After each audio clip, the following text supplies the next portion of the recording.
Hey everyone, and welcome back to another video. In this video, I'm going to show you how to connect Chase Bank with the Robinhood app. Now, this video is going to be particularly useful for individuals. Let's say that you want to go ahead and add more buying power to your Robinhood account.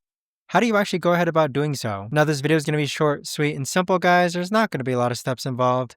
Now, in order to do this, let's first log on to the Robinhood app.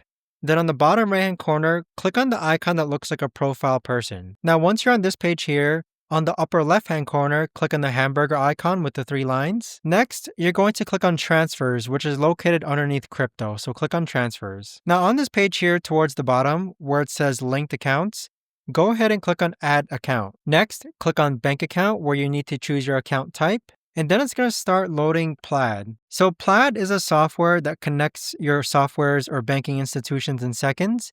It keeps your data safe, and it also helps protect your accounts. Click on Continue. Next on this page here, click on Continue as Guest. Now this is where you're going to go ahead and select Chase Bank. So once you select Chase Bank, it's going to prompt you to log into Chase so that you can select which checkings accounts or savings accounts you want to go ahead and connect to Robinhood. But there you have it, guys. That right there is the best and easiest way that I know of to actually go ahead and connect your Chase Bank with the Robinhood app. If you guys know of a better or easier way to actually do this, let me know in the comments down below. I would love to know. Thanks so much for watching, everyone, and I'll see you guys all in the next video.